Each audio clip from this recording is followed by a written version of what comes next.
What's going on, everybody, and welcome back. Today we've got some carpet, we've got a D150. They need to go together, so we're going to go ahead and do that. Should be a pretty quick video.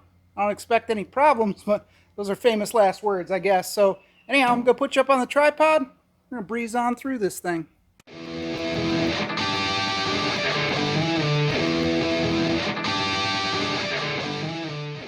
Alright, so this is ACC, Automotive Carpet something or other. Whatever it is. Auto Custom Carpets, that's what it is. I haven't even seen this thing yet, really.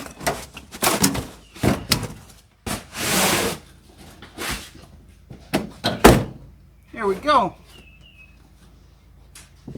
Just gotta figure out which way it actually goes in. Looks like this way. It's got the foot pad here on the bottom. Whatever you want to call that part. This is a pretty easy vehicle to put carpet in, I'd imagine, being so small. This one is for the automatic. The manual ones for this truck will be bigger. It'll have a different type of a hump in the middle. This one's got an hourglass shaped hump. Guess I could show you.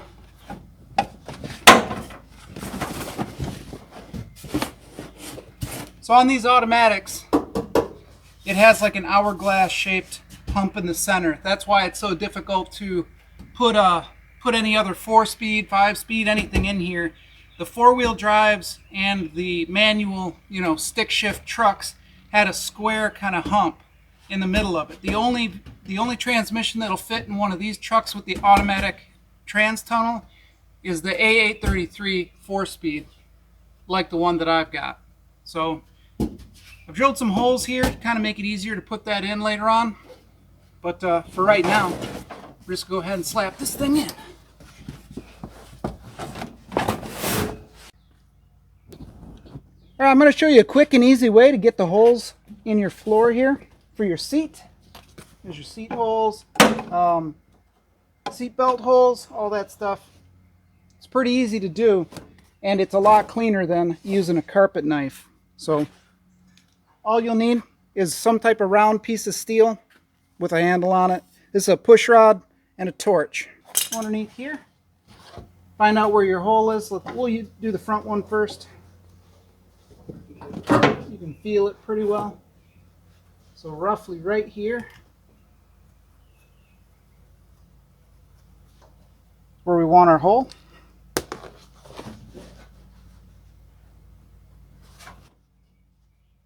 Yep, I can feel it right through the carpet. It's really easy to feel. Let's heat this up.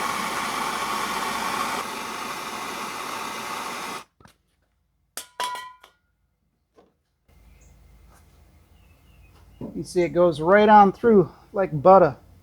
Just kind of wiggle it around. Now, since the fiber backing and everything is all, basically synthetic, it goes right through it. And there we go. We got a perfect hole. There we are. Nice and clean, straight through. No stray fibers or anything like that. So it'll bolt straight down. You can just center it by dropping a bolt right down in there. We'll find the other hole. Rinse and repeat.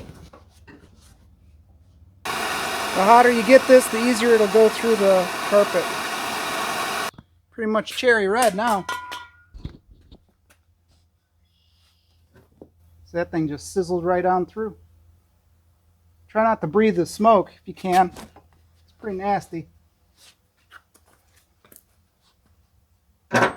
There we are. So your seat belts are what you're going to basically use to kind of lock everything down to keep the carpet from moving all over the place. So it's a good idea to try to put the seat belts down first, whatever car you're working on. Put one side down, and then you can pull the carpet and get it snug, get any wrinkles out. And these are great anchors for the carpet.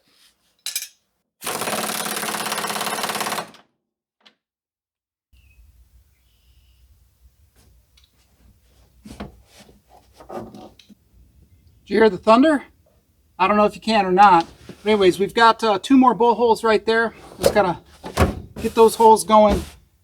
In just a second here, this metal roof is just going to blow out the audio. So I'm going to go ahead and do all this stuff, shut you guys off, wait for the storm to pass, if it will, and then we'll come back later. It's not too bad right now. Hopefully it doesn't get a whole lot worse. Yeah, there was like 8 or 10 deer out there in the field a few days ago. And last year I scared up a mink. So there's mink out here in Michigan, which I didn't even know of until a few years ago. So I saw a big old weasel thing. Kind of looked it up online. Mink. I didn't even know. All right, there we go. Looks pretty good.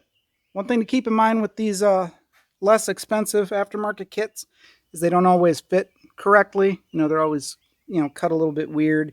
And also they don't have any of the pre-cut embossed, rubber grommet things for the dimmer switch here. A lot of the nicer kits will already have it cut. The factory had like this rubber like ring that would go over it. And, it looked nicer, but this one doesn't have that. So yeah, not too bad. All this wiring has to be cut out. This is all for the stereo. Basically, the stereo is just going to be for looks in this thing because it's too loud to hear anything when you're driving it. But yeah, looks pretty good. I like the carpet. It's a nice color. Matches the truck pretty well. Got the seat all bolted in. Needs to be cleaned. And yeah, so that's it. Not exactly perfect because the carpet's trying to be pulled that way. But I'll order one of the grommets, or I'll 3D print one or something like that fits over there, and you'll never see that hole because it is like a rubber grommet that comes out into here, and it looks really nice and all that. So there you have it. Putting in carpet in basically any vehicle, they're all about the same. I just realized that this whole pad here should have been scooted forward under the pedals more, so that whole front piece of the carpet should have actually been trimmed and slid forward. But I'm not too worried about it. There will be a floor mat on top, so it's not even a big deal. But that's it. So I hope that you enjoyed the video. If you've never put in carpet before, that's basically it. And yeah, that's all there is to it. So don't forget to like, comment, subscribe, and I'll catch you on the next one. What's happening, everybody? Welcome back to the Half-Ass Garage. As you can see, the 1984 Dodge D150 muscle truck project is back in my shop, which means it had a trip to the trans shop and supposedly got fixed. Down in the comments, leave your guesses of what you think was wrong with this transmission and why it was leaking out $400 worth of fluid in less than 60 miles. And we'll see if you're right. If you guessed tail shaft housing flange warped, you're the big winner. So that's what was apparently wrong with it. If you're not familiar with what a tail shaft housing flange is, let me show you. Over here, we've got a blown up 904. This is the transmission that was originally in this vehicle when I bought it. I got it from wherever I got it from. That's the bell housing. This is the transmission part. And right here where these bolts are, that's the tail shaft. So they have different sizes for different applications. They have short, stubby ones for vans and different things. They have longer ones. The 727 that's in this truck is actually 4 inches longer than this one. So it's about that much longer, let's say.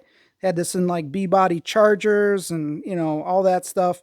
But yeah, so that flange there was apparently warped out like 90 thou. So there was a gap right up in here at the top that you could only see when you looked straight down on it.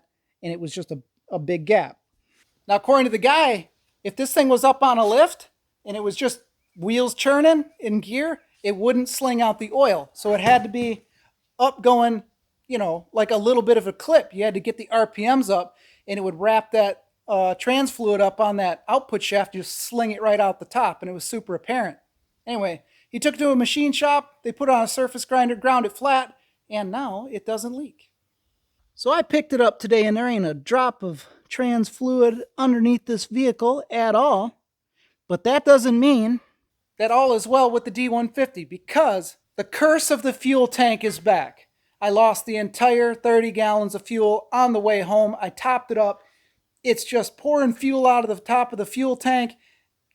Going down the highway, you could turn a little bit and you could just see puddles of fuel fall out of the back of it. I have no idea what's wrong with it. I haven't even had a chance to look at it yet because I've been cutting grass all day.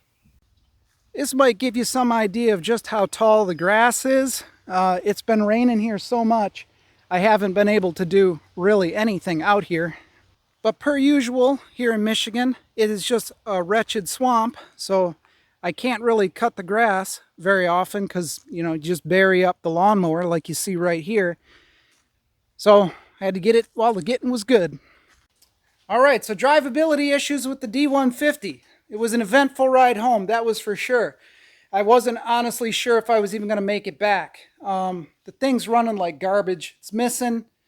It's not good. So the idle air control, I took a little video of it. You can check it out.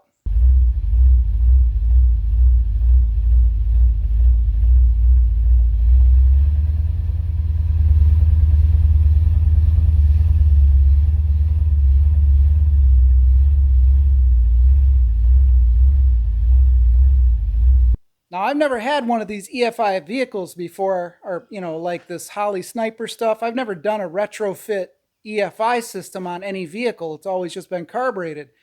So this stuff, I'm really not sure about. I don't know what would cause this thing. It kind of comes and goes. So sometimes it runs fine. Other times it acts like what you see. And when that idle air control is opening, it's kind of makes this chuffing sound like shoo, shoo, shoo. And it'll push through the brakes. So if you're at a stoplight and you're just chilling out and that idle air control opens up, it'll push through whatever brake pressure you've got on the pedal and try to shove you forward into another car. So it's not ideal, and then it'll try to stall out. I don't know. Anyway, that's one problem. The fuel tank is the major problem. We got to get that solved. At $5.67 a gallon today, I lost 30 gallons of fuel roughly. It's kind of a hit. So we're going to crawl up underneath the old truck and do a little inspection to see. All right, so this is my tank. If you haven't seen the video where I actually built this retrofit electric fuel pump module that fits down inside of this non-EFI tank, you should go check that out. It's pretty interesting. But I don't believe that this is our problem this time. It at least doesn't feel like it. Before, we could see that this thing was popped up, and it is pretty solid right now. But what I did notice is it was leaking way up by the front. So we're going to have to do a little inspection on that. It's not easy to see or get to. So there's the gas door.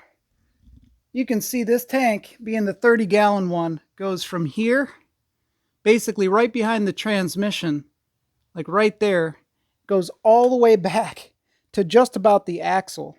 You can see it. It's a huge tank. When I filled it up here at the fuel deck, which is behind the fuel door, obviously, this thing was pouring a puddle of gas, like a pool of gas out here. And it seems like it's sloshing out right in there. It's just pouring out. But how could it do that? Everything is tight. We're going to have to just dig into it and see. Sorry about the ending, everybody. I lost a bunch of footage due to technical issues, and the part of the stuff I lost was the ending to this video. To wrap up the truck, I didn't lose the entire tank of fuel. I lost about half of it. I don't know what the deal is. I do believe that I'm going to have to pull the bed on the truck in order to kind of like get in there and really solve the fuel issues. It's too hard to drop that tank in the truck. It's a total nightmare, with no lift and stuff, So anyway, that's that. I'll take you along for the ride when I pull the bed on that. We just got to wait for it to stop raining. As far as the Holley idle air control thing, if you have any experience with that erratic idle air control, just drop me a comment down below. Right now I'm kind of thinking that it has to do with a bunch of electrical noise in the like high energy coil ignition system stuff. So I'm going to reroute some of those wires. I've got some ferrite chokes to put down on the wiring to hopefully cut down on any like electrical noise in there. Maybe the Holley's just super sensitive to that or whatever. But yeah, let me know if you have any advice on that whole thing, because I don't know. It's always done it. Ever since I installed it, it kind of comes and goes. Sometimes it's fine, sometimes it's not. No rhyme or reason to that. So I don't know. We're just going to figure it out as we go. Sorry about the ending and the lost footage. Can't really do a whole lot about that except maybe get another camera. We're getting close to 1,000 subs. That's awesome. I'm super excited. Thank you all for everything. I really, really appreciate it. So yeah, anyway, we'll get cracking on it as soon as we can. I appreciate you watching and hanging out in the half-ass garage with me. I'll catch you on the next one.